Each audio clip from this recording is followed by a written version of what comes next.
ছুটবেই তারা। অনুরাগ যখন আসবে না, অনুরাগের কড়াইতে তাপ হতে হতে ভগবানের লীলা রসমৃত এটা নতুন নতুন ভাবে ধরা পড়বে। আপনার অনুরাগের তাপ যেমন আছে, হ্যাঁ, তিলে তিলে নতুন হয়।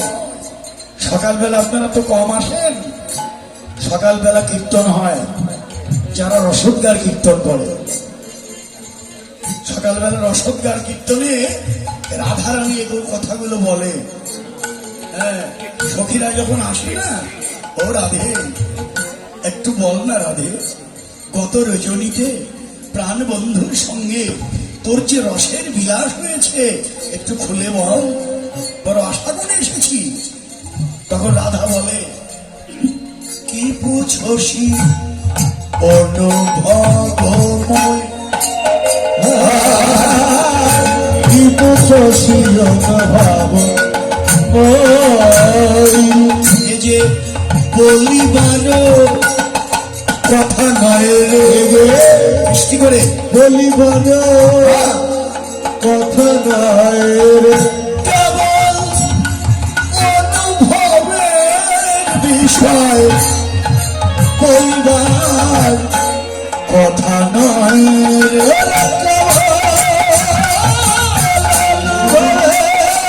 বিষয় বলিবার কথা নয়। সখী রে, তোরা যা শুনতে চাইছিস এটা বলা যায় না রে, বলবার কথা না, কেবল অনুভবের বিষয়, বলে কয়ে বোঝাও যায় না, বোঝানোও যায় না, কেবল অনুভব। তবে শোন একটু বলি, সই প্রীতি মোর অনুরাগ পাখানার, সই প্রীতি মোর অনুরাগ পাখালিতে, সই প্রীতি মোর অনুরাগ পাখালিতে, সই প্রীতি মোর অনুরাগ পাখালিতে, তিলে তিলে তিলে তিলে নতুন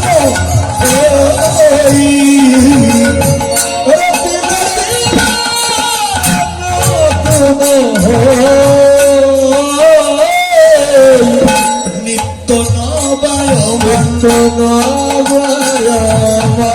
নিত্য নিত্য নবায়,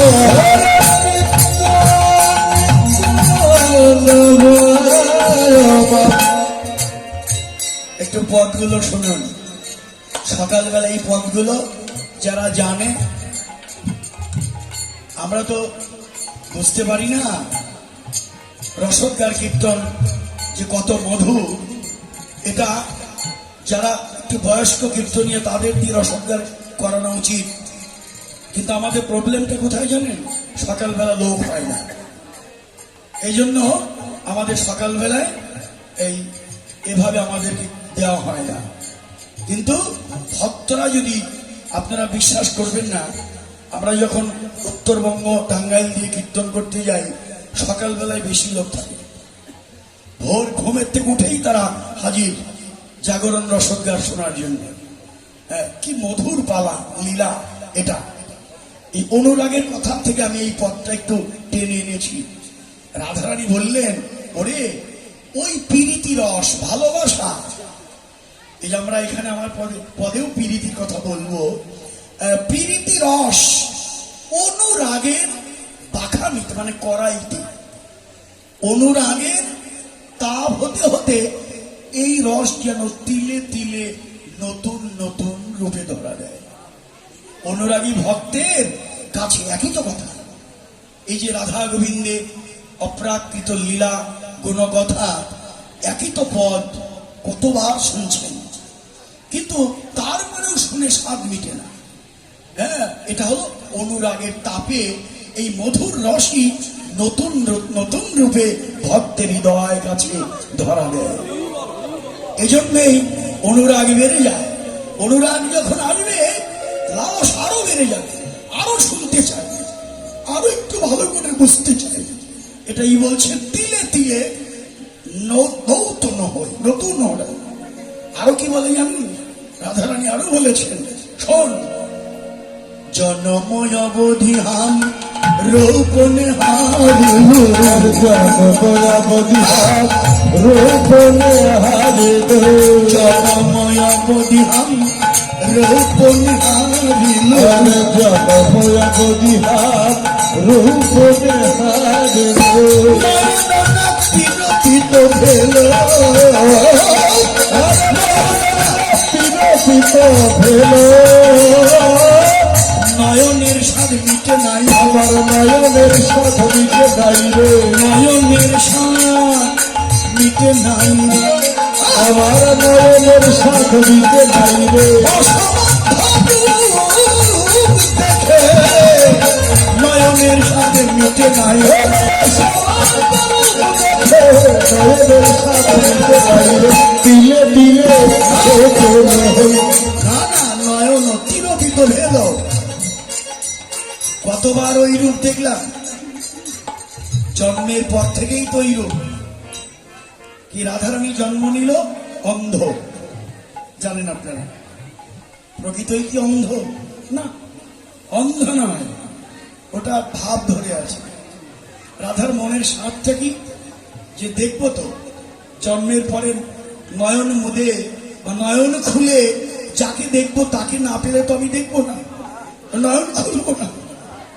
চলে এলো মা যশোদার কোলে বসে, হামাগুড়ি দিয়ে, আস্তে ভজনে ব্যাঘাত করবেন না, হামাগুড়ি দিয়ে যখন এসে বলল, স্পর্শ দেওয়া মাত্রই এই তো আমার প্রাণ বলল, নয়ন খুলে ওই রূপ দর্শন করবে।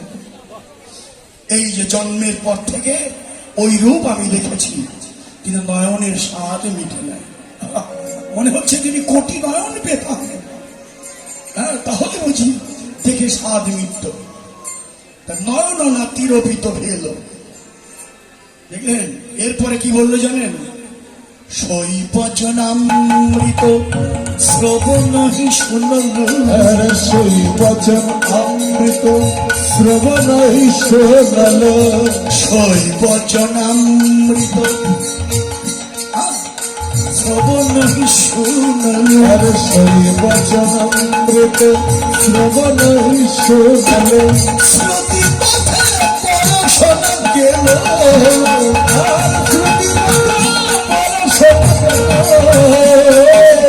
শুনেও কানে সাক্ষী দেয় না, শুনেও কানে সাক্ষী দেয় না। সাক্ষী দেয় না, কতবার এই নাম আমি শুনেছি, শুনেও কানে আসতে। এগুলো সব দিকে খেয়াল রাখতে হবে। চতুর্দিকে কোথায় একটু বেশ বেড়ে গেল, কোথায় কমে গেল, এটাই তো উস্তাদের কথা। হ্যাঁ কি বললেন?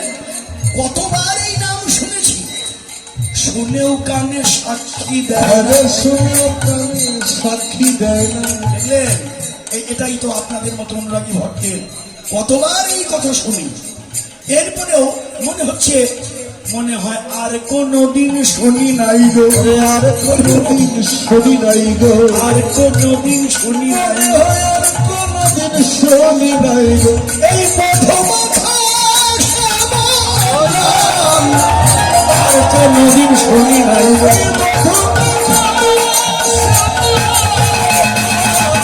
আর কোনদিন শুনি নাই গো, শ্রুতি পথে পরশনা গেল,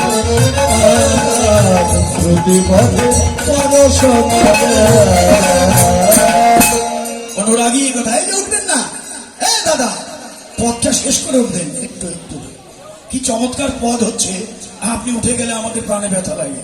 হ্যাঁ তারপর আর কি বলবো, আরেকটু বলে নেই, কত মধু জামিনী রভসে গুয়াই, আর কত মধু জামিনী রভসে গুয়াইনি, কত মধু জামিনী, জামিনী মানে কি রাত্রি, কত মধু জামিনী রভসে গুয়াই, আর কত মধু জামিনী রভসে গুয়াইনি, না বুঝিল পরিচ্ছন্ন কেল, আর না বুঝিল পরিচ্ছন্ন কেল, আমাদের মর্মার্থটা কি বললো? কত রাত, কত মধু যামিনী, কত মধু রাত, প্রাণ বল্লভকে বক্ষে নিয়ে কত রাত কাটিয়ে দিলাম। কিন্তু সুখের নিশি কখন এলো কখন গেল বুঝতেই পারলাম না। বুঝি নকুই ছনক এলো, কখন নিয়ে চলে গেল বুঝতেই পারলাম না। এটাই তো অনুরাগী ভক্তের মধ্যে একই কথা। এই যে কয়েকদিন ধরে কীর্তন হচ্ছে, তাই তো নাম কীর্তন তো হয়েছে নাকি এখানে মল্লিকপুরে 3 দিন নাম কীর্তন হয়েছে, তার আগে ভাগবত পাঠ হয়েছে, আজকে লীলা কীর্তন। তাহলে প্রায় 5 দিন ব্যাপী এই মধুর লীলামৃত নামামৃত হতে হতে দেখতে দেখতে যেন এই বৃন্দাবন ধাম কখন এলো বুঝতেই পারি না, বুঝাই যায় না। এই মল্লিকপুর গ্রামবাসী বুঝতেই পারলো না যে কখন আমাদের যজ্ঞ আরম্ভ হলো আর কখনই বা শেষ হয়ে যাচ্ছে। অর্থাৎ এ যেন এলো আর গেল। তাই রাধারানীও বললেন, কত মধু জামিন রভসে গোয়াইন, না না বুঝিল কই ছনক এলো। সুখের নিশি এলো আর গেল, বুঝতেই পারলাম না।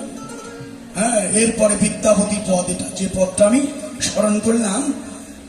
কত বিদগদ জন রসয়ন মানয়, কত বিদগদ জন রসয়ন মানয়, কত বিদগদ জন রসয়ন মানয়, আরে কত বিদগদ জন রসয়ন মানয়, অনুভব কাহত না দেখো,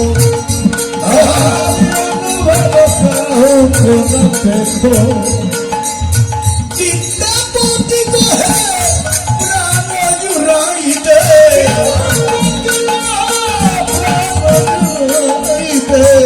লাখে না মিলিল একো, লাখে না মিলিল একো। বিদ্যাপতি মিথিলার কবি, যে কবি পদ মহাপ্রভু কেঁদেছেন, যার পদ স্মরণ করুন, এই বিদ্যাপতি মিথিলার কবি। হ্যাঁ, সেই বিদ্যাপতি লিখলেন, কত বিদগ্ধ পণ্ডিত দেখেছি, কত বিদগ্ধ জন রসন মানয়। আরে তাদের কথাগুলো মনে হয় অনুমান, অনুভব নেই, অনুভবই দেখি না, কেবল অনুমানে ভজন। তবে হ্যাঁ, বিদ্যাপতি কহে প্রাণ জুড়াইতে লাখে না মিলিল এক। কত বিদগ্ধ পণ্ডিত বড় বড় কথা বলে, কিন্তু প্রাণ জুড়াবার মতো লাখে একজন মিলাও ভার। প্রাণ জুড়াবার মতো এই মধুময় রসামৃত উপলব্ধি করবার মতো যোগ্যতা লাখে না মিলিল এক। আমরা বলি না ভক্ত, ভক্তের সংজ্ঞা, অনেকেই ভক্ত বললেই আমি আনন্দে আত্মহারা হলো, আমি বলি সত্যি ভক্ত হয়ে গেছি, আমি সত্যি কি বৈষ্ণব হয়ে গেছি। আসলে কি তাই? বৈষ্ণব ভক্ত হবে এত সহজ? শাস্ত্র কি বলে? কোটি কর্মনিষ্ঠা মধ্যে এক জ্ঞানী শ্রেষ্ঠ, কোটি জ্ঞানী মধ্যে হয় একজন মুক্ত, কোটি মুক্ত মধ্যে এক দুর্লভ কৃষ্ণ ভক্ত।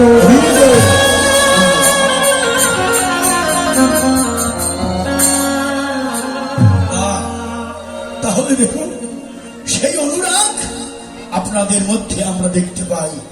যখনই আপনাদের কাছে আসি, আপনাদের অনুরাগ দেখে আমাদের অন্তরটা এমন আনন্দে ভরে যায়, যেমন অনুরাগ যদি আমাদের হতো। যে অনুরাগী ভক্ত আপনারা শুধুই ছুটে আসেন, কেন? আমি ওই ভক্তের কাছে যাব। আমি কোথায় গেল ভক্ত,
আমি কোথায় গেলে ভক্ত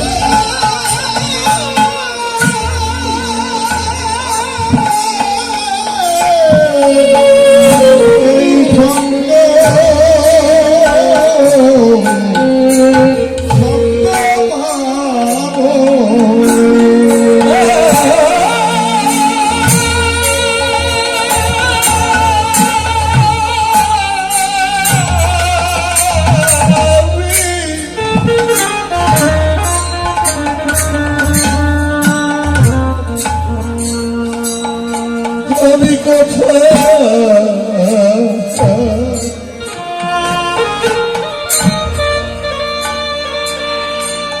আমি কোথায় গিয়ে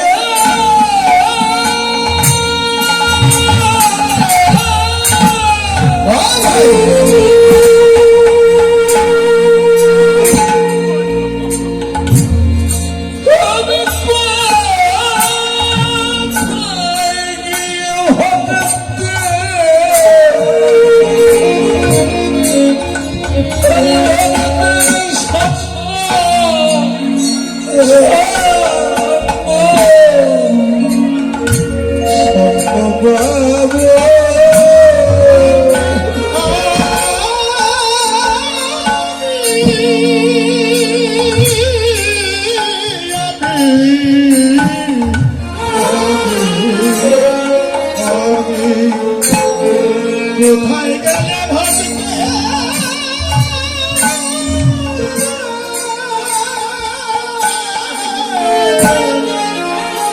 এই সঙ্গ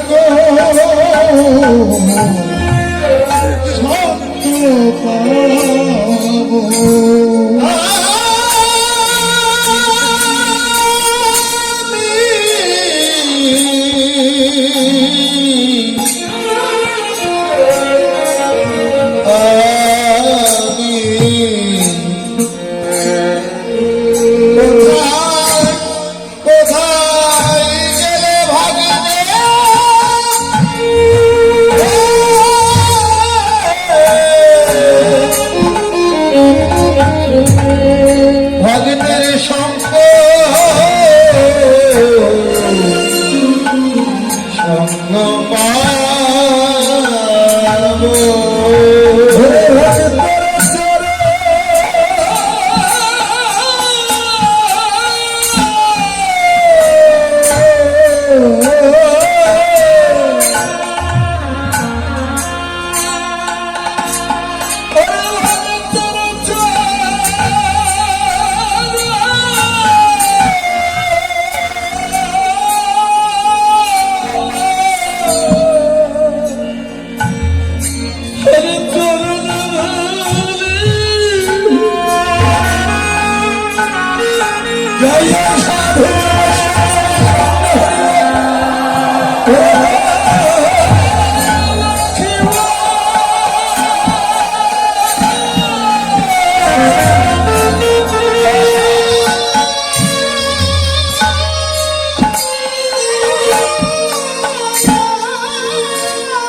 ভগনের সঙ্গ পাবো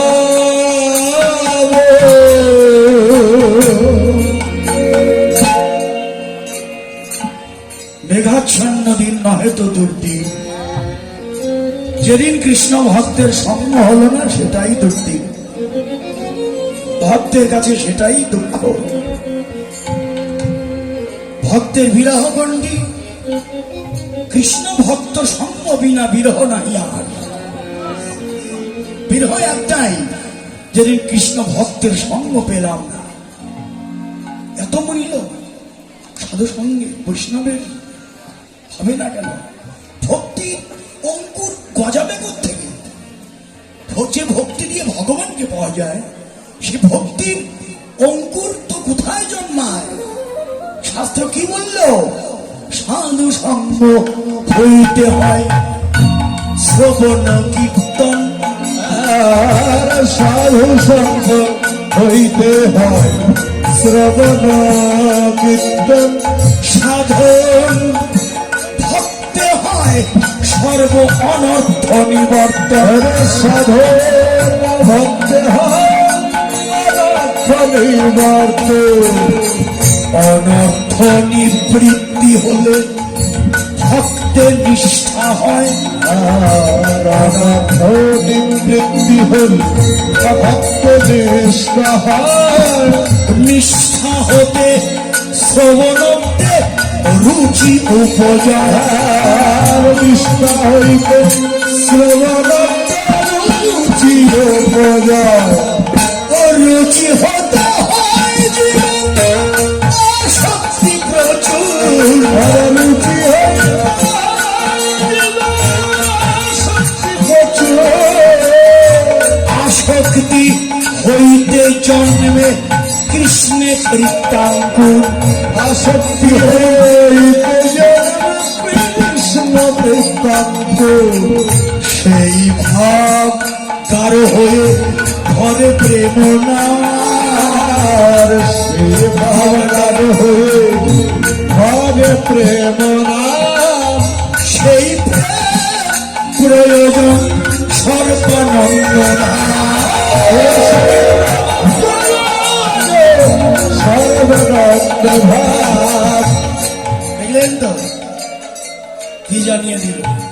সে প্রেমের উৎপত্তি প্রথম সোপান হচ্ছে সাধু সঙ্গ। তাহলে কেন আসবো না আমরা সাধু সঙ্গে? হ্যাঁ, এই জন্যই ভক্তরা ছুটে কোথায় গেলে ভক্তের সঙ্গ পাবো। হ্যাঁ, আজ সেই প্রেম ভক্তির উৎকর্ষ হচ্ছে সাধু সঙ্গ থেকে। আজ সেই ভক্তি মিশিয়ে দাও, সাধু সঙ্গ করতে করতে যে ভক্তি, ভক্তি মিশিয়ে দাও, অনুরাগের তাপ দাও, আমার গৌরের কৃপা লাভ হবেই হবে। আচ্ছা, তাই প্রথম এই পয়ারের এই বিশ্লেষণে আমরা এখানে এই পর্যন্ত নিয়েছি যে হেম সয়তী গোরা। এরপরে তার হাসি, সুমধুর হাসতরা, মধুময় হাসি। মধু হইতে সুমধুর, তার চেয়ে সুমধুর বদনের স্মিত হাস্যম। হাসি মাখা বদন, আনন্দের মূরতি তো বদনে হাসি লেগেই আছে। হৃদয়ে আনন্দ না থাকলে তো তা বদনে ফুটবে না। বদনে ফুটে উঠবে হৃদয়ের মধ্যে যখন আনন্দ হবে, বদন দর্শনেই তার প্রকাশ হবে। ওই যা বলে না, বদন দর্শনেই বোঝা যায় যে তার মহিমা কতটুকু আছে, তার ভজন কতটুকু আছে। হ্যাঁ, বৈষ্ণব যাকে দর্শন করলেই হরিকথা কৃষ্ণ কথার উদয় হয়, যাকে দর্শন করলে মাথাটা তার চরণে লুটিয়ে পড়ে, সেই তো পরম বৈষ্ণব। তাই দর্শনেই আনন্দ, তাকে দেখলেই আনন্দ। কেন এত আনন্দ? কেন? এবার পরের পদে যাই। কি দিয়ে তৈরি জানো? যে আনন্দ হবে না কেন? সেই প্রীতি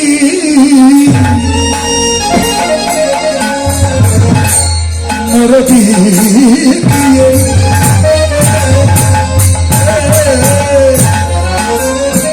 রূপ স্বরূপ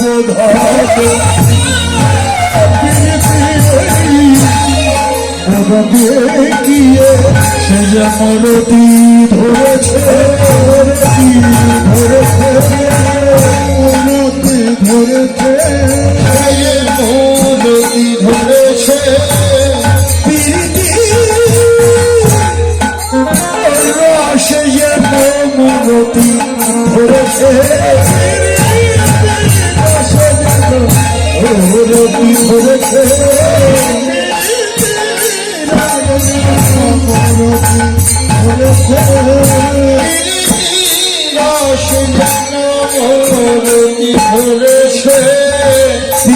প্রীতি। এখানে অনেক ব্যাখ্যা। আমার দাদা বলল একটু ব্যাখ্যা ভালো করে করুন, আলোচনাটা করুন। আরে বাবা, এই এক একটা পদের ব্যাখ্যা করতে গেলে লীলার কলেবর যে কোথায় কি বেড়ে যাবে, সম্পূর্ণ লীলা স্মরণ করার ভাগ্যই আমাদের হবে কিনা মুশকিল। দেখা যাবে গৌরচন্দ্রিকাকে যদি পূর্ণাঙ্গ ব্যাখ্যা হয়, কয় ঘন্টা চলে যাবে তার ঠিক নেই। হ্যাঁ, অতএব কি বলবো আর, এত ওই যে বললাম পদের মধ্যে আছে পরম পদার্থ। হ্যাঁ, এই পদার্থকে আমার মতো পদার্থ, সেই ভক্তি, সেই প্রেম, সেই রসের উৎকর্ষ সাধন করার যোগ্য আমি নই। হে বৈষ্ণবগণ মায়েরা, যা কিছু বলি, যা কিছু করি, সব সাধুগুরু বৈষ্ণবের কৃপা শক্তির উপর নির্ভর আছে। প্রীতি ভালোবাসা গাঢ় হই, রতি নাম হয়, রতি গাঢ় হয়ে আখ্যা হয়। ভালোবাসা গাঢ় হয়ে রতি নাম হয়, রতি গাঢ় হয়ে আখ্যা হয়। রতি, রতি ভালোবাসা মানে রতি। ভালোবাসা যখন গাঢ় হয় তার নাম হয় রতি। রতি গাঢ় হলে হয় প্রেম, আর প্রেমের সার হচ্ছে মহাভাব, আর মহাভাবের মূরতি শ্রীমতী রাধা।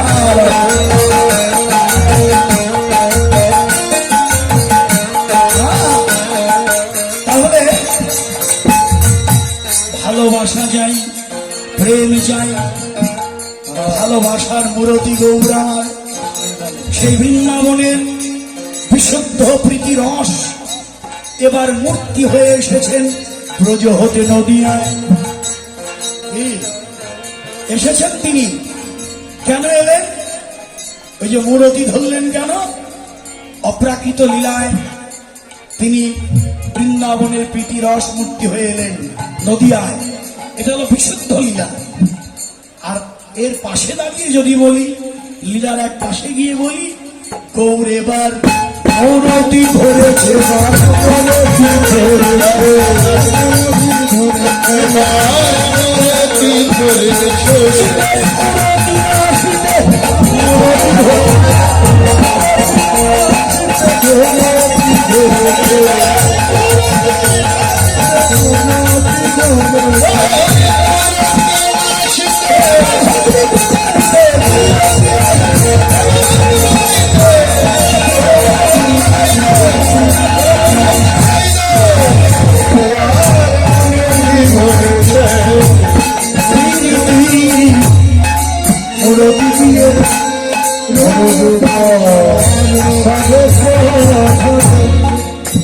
তিনি আজ আমাদের জন্য মূরতি ধরলেন, আমাদের কুরতিকে নাশ করবেন।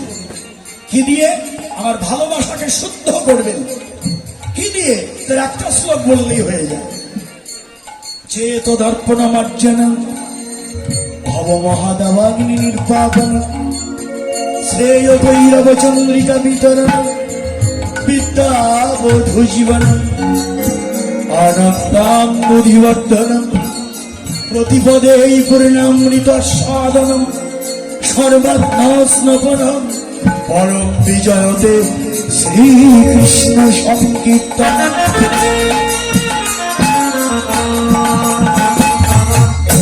আমার মহাপ্রভুর এই শিক্ষাষ্টকের প্রধান একটি শ্লোক, এটা দিয়েই তিনি বুঝিয়ে দিলেন যে আমার ভালোবাসাকে শুদ্ধ করা যায় কি দিয়ে? চেত। চেত মানে চিত্ত, দর্পণ। চেত দর্পণ মানে আয়না, মার্জনম। চিত্ত দর্পণের আয়নার মলিনতা মার্জন করতে হবে। যদি বলেন বাজারের আয়না কিনে বাইরের রূপ দর্শন হয়, কিন্তু আমার ভিতরের রূপ দেখতে হলে চিত্ত দর্পণ মানে হৃদয়ের আয়না দিয়ে তাকে দেখতে হবে।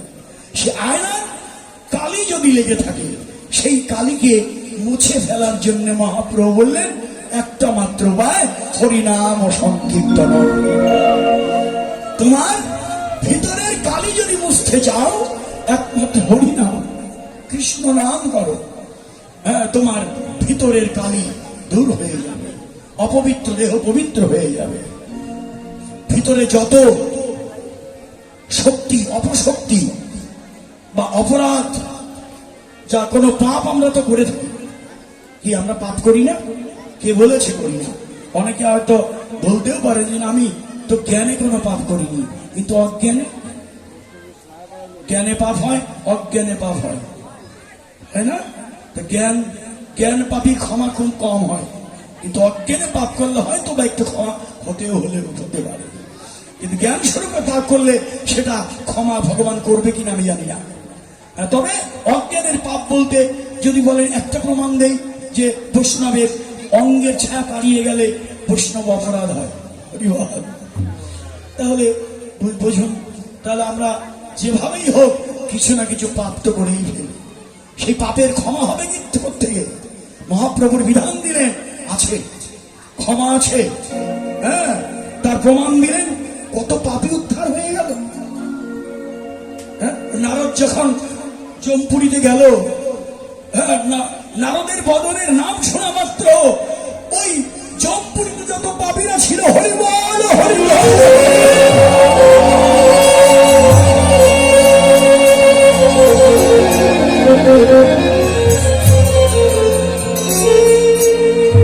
উদ্ধার হয়ে গেল। তাহলে হয় না? হয়। কত পাপী তাপী উদ্ধার হলো এই হরিনামের গুণে। যদি একবার প্রাণ খুলে কেউ হরিনাম করে, ভক্তি ভরে নিষ্ঠার সঙ্গে এই হরিনামে যদি একবার কাউকে কৃপা করে ফেলে, তার নামে বদন ছাড়ে না, বদনেও নাম ছাড়ে না। এই হলো হরিনামের কৃপা। নামের কৃপাটা এরকমই, নাম যদি আপনাকে কৃপা করে, নামে বদন ছাড়বে না। আপনি ছাড়তে চাইলেও নাম আপনার বদন থেকে যাবে না। এটাই হচ্ছে নামের কৃপা। নাম আর নামই অভেদ, যেই নাম সেই কৃষ্ণ। ভজ নিষ্ঠা করি, নিষ্ঠার সঙ্গে করো। 10 প্রকার নাম অপরাধ আছে, 64 প্রকার সেবা অপরাধ আছে। নাম অপরাধ করলে নামের কৃপা এত সহজে হবে না। অপরাধ শূন্য হয়ে নাম করো, হ্যাঁ, অপরাধ শূন্য হয়ে নাম করো। কিভাবে? কুবুদ্ধি ছাড়িয়া করো শ্রবণ কীর্তন। দেখেন, কথা থেকে কথা এসে যায়। হ্যাঁ, আমি তো বলতে পারবো না, আমি কথা কীর্তন বলিও না, কিন্তু আমার বাবু কানে কানে বলে দিলে একটু আলোচনা শুনতে চাই, এই জন্য কোত্থেকে চলে আসছে আমি জানি না। কিভাবে নাম করতে হবে? কুবুদ্ধি ছাড়িয়া করো শ্রবণ কীর্তন, অচিরাতে পাবে তবে কৃষ্ণ প্রেমধন। দেখলেন তো, অন্তরের কুবুদ্ধি, কুটিলতা ছেড়ে দাও, কুটিল মনোবৃত্তি, কুটিলাকে দূর করো, আমার অপবিত্রতাকে দূর করো, পুতনাকে বধ করে দাও। পুতনা বধ বলতে যে কৃষ্ণ যে পুতনাকে বধ করলেন, এটা বধ নয়, এটা আমাদের পুতনাকে বধ করতে বলেছে। আমার মধ্যেও পুতনা আছে, অপবিত্র। পুত মানে পবিত্র, না মানে না, আমি অপবিত্র। আমার এই অপবিত্রতাকে, পুতনাকে বধ করতে হবে। এই জন্য ভগবান পুতনাকে কৃপা করলেন। তো প্রথম কৃপা তো পুতনা। ভাগবতে শুনেছেন আপনারা, ভগবানের কাছে প্রথম কৃপার যাত্রী হচ্ছে পুতনা। মহাপাপী, এমন পাপী জগৎ সংসারে আর হয় না, যে মায়ের রূপ ধরে স্তনে বিষ মাখিয়ে শিশুদের মেরে ফেলে। এমন পাপী তো জগতে হয় না। সেই পাপীকে উদ্ধার করলেন প্রথমে আমার ভগবান। প্রথম কৃপার যাত্রী পুতনা। কৃপাটা একটু বেশি করে দিলেন কেন জানেন? আমাদের জানিয়ে দিন। ওই যে চমৎকার উদাহরণ দিয়েছেন আমাদের পরমারাধ্যতম গুরুদেব ডক্টর মহানামব্রত ব্রহ্মচারী। হ্যাঁ, বাড়িতে অতিথিদের নিমন্ত্রণ করেছে, গৃহকর্তা নিমন্ত্রণ করে এনেছে। নিমন্ত্রিত ব্যক্তিরা এসেছে, বৈঠক দিয়েছে সেবার জন্য। বৈঠক যখন বসেছে, প্রাণ ভরে খেয়েছে ভক্তেরা, চমৎকার রান্না হয়েছে। এখন গৃহকর্তা তো আসে কি বৈঠক দর্শনে, আসে না? গললগ্ন কৃতবাসে এই নিয়মগুলো আমাদের আস্তে আস্তে চলে যাচ্ছে। আমাদের হরিনাম যজ্ঞ হচ্ছে, প্রতিটি গ্রামে গ্রামে ঘরে ঘরে আত্মিক কল্যাণ তেমন হচ্ছে না। তার কারণ যথাযথ নিয়মে আমরা যজ্ঞ পালন করতে পারছি না। কারণ হরিনামে আমরা আগে দেখেছি, বা আপনারা দেখেছেন, যে কলা পাতা কাটার ধুম পড়ে যেত, এখন অন টাইম হ্যাঁ, এখন কত সহজ করে দিয়েছে, এক একটা কাগজ নিয়ে এসে তারপর আবার চেয়ার টেবিল, চেয়ার টেবিল, জুতো পায়ে, মহা অপরাধ। প্রসাদ খেতে গেলে জুতো পায়ে খাওয়াই যাবে না। হ্যাঁ, চেয়ার টেবিল নয়, মাটিতে বসে মহাপ্রভুর হাত অনুযায়ী ভক্তি সহকারে আমরা পালন করি, তবেই সম্ভব। বৈঠকে জয়ধ্বনি উলধ্বনি দেওয়া হয়, সাধু সাবধান, ফের করিও সাধু অবধান, এই সমস্ত কথাগুলো আপনারা বলতেন, কিন্তু এখন সেগুলো আস্তে আস্তে লুপ্ত প্রায়। কিন্তু আমাদের পুরনো স্মৃতিকে, ঐতিহ্যকে হারিয়ে ফেললে তো চলবে না, ধরে রাখতে হবে আমাদের কিছুটা, কারণ জুতো পায়ে প্রসাদ সেবা করা অপরাধ। অতএব এগুলো আমাদের মানা প্রয়োজন। মাটিতে বসেই, আবার এই যেমন মাটিতে বসেছেন মহাপ্রভু, কারোর জন্য চেয়ার দিয়েছেন, কারোর জন্য আলাদা আসন দিয়েছেন। মহাপ্রভু বলেছেন, ব্রাহ্মণে চন্দালে করে কুলাকুলি, কবে বা ছিলে রত্ন। সবাই বলছেন, এসো আর্য, এসো আর্য, এসো অনার্য, এসো হিন্দু, এসো মুসলমান, এসো বৌদ্ধ, এসো খ্রিস্টান, এসো ব্রাহ্মণ, সূচি করি মন, ধরো হাত সবাকার। তাই সবাইকে এক জায়গায় বসিয়ে দিয়েছেন। তাই বললেন, কুবুদ্ধি ছাড়িয়া করো শ্রবণ কীর্তন, অচিরাতে পাবে তবে কৃষ্ণ প্রেমধ। নিচ কুল জাতি নহে ভজনে অযোগ্য, সৎকুল বিপ্র নহে ভজনের যোগ্য। যে ভজে সেই বড়, অভক্তহীন ছাড়, কৃষ্ণ ভজনে নাই জাতি কুলাদি বিচার। তাহলে এখানে কোনো জাত কুলের কোনো ব্যাপার নেই, বিভেদ নেই, উঁচু নিচুর কোনো বিভেদ নেই। মহাপ্রভু এসেছেন এবার সবাইকে ভাসিয়ে দেবার জন্য। তার হৃদয় সিন্ধুতে, আমার মহাপ্রভু হৃদয় সিন্ধুতে আজ প্রেমের বান ডেকেছে। বান মানে বন্যা।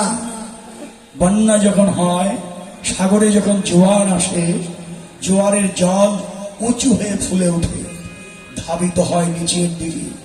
খাল, বিল, নদী, নালা, পুকুর, ডোবা জোয়ারের জলে ভাসিয়ে নিয়ে যায়।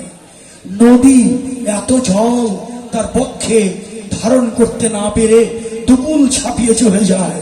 তখন উঁচু নিচু নেই, পবিত্র অপবিত্র নেই, সবাইকে ভাসিয়ে একাকার করে দেয়। ঠিক আজ আমার গৌরের হৃদয় সিন্ধুতে প্রেমের বান দেখেছি।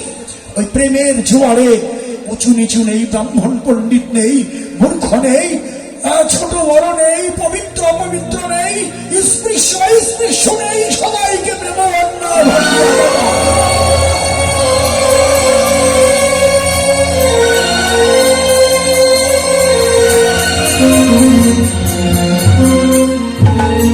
তাই আমাদের ভালোবাসাটাকে শুদ্ধ করতে হলে হরিনাম। তাই মূরতি ধরলেন, শুধু মূরতি নয়, রূপ স্বরূপ ধরো। তোর স্বরূপ ধরেছে, স্বরূপ ধরেছে, স্বরূপ ধরেছে, স্বরূপ ধরেছে, মহাভাব স্বরূপিনী স্বরূপ ধরেছে, মহাভাব স্বরূপিনীর স্বরূপ ধরেছে, মহাভাব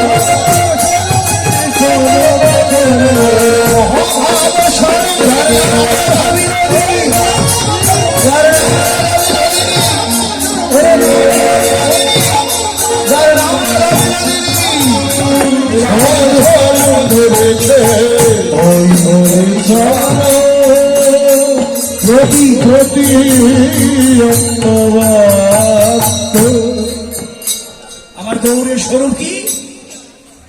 স্বরূপ ধরলেন কি স্বরূপ? গৌরের স্বরূপ হল রসরাজ মহাভাব।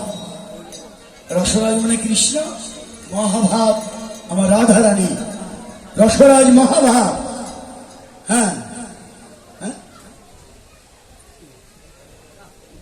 আরে বাবা বলেন না, জোরে বলেন।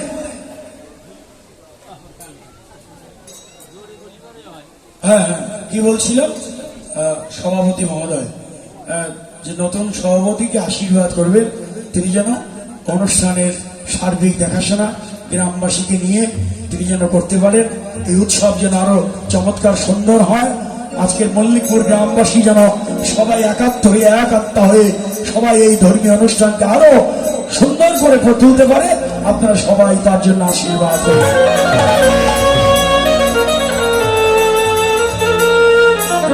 কি কথা বলছিলাম, কোথায় ছিলাম? স্বরূপ। স্বরূপটা কি মহাপ্রভুর? রসরাজ মহাভাব। এই তো স্বরূপ ধরলেন। অনেক কথা গৌড়ের, গৌড় যে কেন এলেন, কিভাবে এলেন, রাধা কৃষ্ণ মিলে গৌড় হয়ে এলেন, কোন রাধা কোন কৃষ্ণ, কৃষ্ণের স্বরূপ কি, রাধার ভাব কি, এগুলো আমরা অনেকবার বলেছি। যে গৌড় শুধু রাধা কৃষ্ণ মিলেই গৌড় হলেন তা নয়। কৃষ্ণের 4টি স্বরূপ, ধীর শান্ত, ধীর ললিত, ধীর উদাত্ত, ধীর উদ্ধত, 4 স্বরূপের কৃষ্ণ। হ্যাঁ, বৃন্দাবন, মথুরা, দ্বারকা, কুরুক্ষেত্রে 4 স্বরূপে তিনি বিহার করেছেন, বিলাস করেছেন। আর রাধারানীর ভাব আপনারা জানেন যে মহাভাব, রূঢ় মহাভাব, অধীরূঢ় মহাভাব, মাদনাক্ষ মহাভাবের মুরতি রাধারানী। কোন স্বরূপের কৃষ্ণ আর কোন ভাবের রাধারানীর মিলিত তনু হচ্ছে গৌরহরি? শাস্ত্র সিদ্ধান্ত দিলেন, কৃষ্ণ যখন ধীর ললিত স্বরূপে স্থিত, কৃষ্ণ যখন ধীর ললিত স্বরূপে স্থিত, তখন শ্রীমতী রাধারানীর ভাব মাদনাক্ষ মহাভাবে যখন বিভাবিত, মাদনাক্ষ মহাভাবে রাধারানী আর ধীর ললিত স্বরূপের কৃষ্ণের মিলনে যে একীভূত রূপ হলো, সেটাই নবদ্বীপে গৌরাঙ্গ মহাপ্রভু স্বরূপ ধরলেন। শুধু তাই নয়, আবার আমাদের জন্যেও এবার স্বরূপ ধরেছে, স্বরূপ ধরেছে,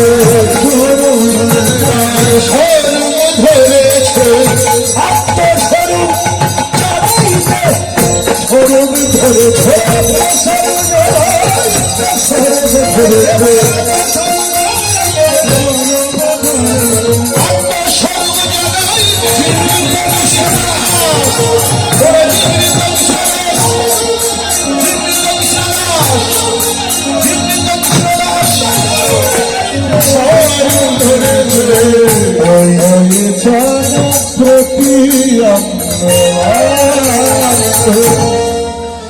আমাদের স্বরূপ কি?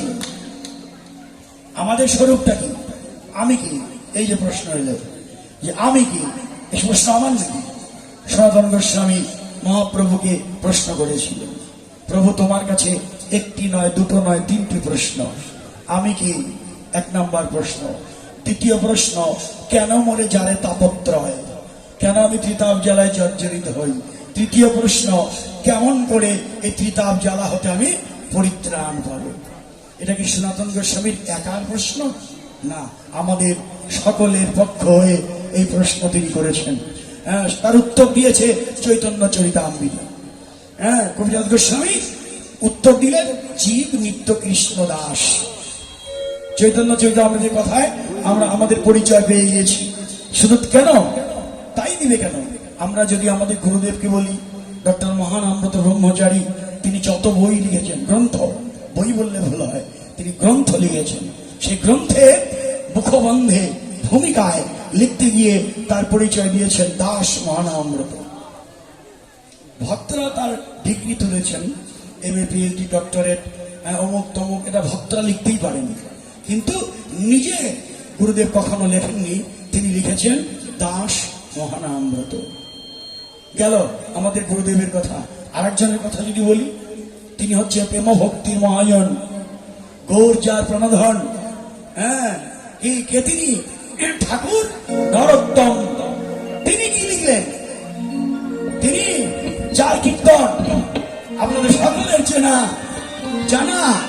যার কীর্তন না হলে মহাপ্রভুর ভোগ নিবেদন হয় না, যার কীর্তন না হলে নাম সংগীতের সমাপন হয় না, সেই মহাপ্রভু সম্পর্কে আমার নরোত্তম ঠাকুর মশাই, তিনি তো প্রথমেই নরোত্তম ঠাকুর হননি, তিনি যে রাজার ছেলে ছিলেন। রাজার ছেলে, পরে না তিনি গৌড়ের প্রেম ভক্তি লাভ করলেন, তাই তার পরিচয় দিলেন আর তিনি গান লিখলেন। কীর্তন লিখলেন ভজপতি তৈ উদ্ধার শিব হরি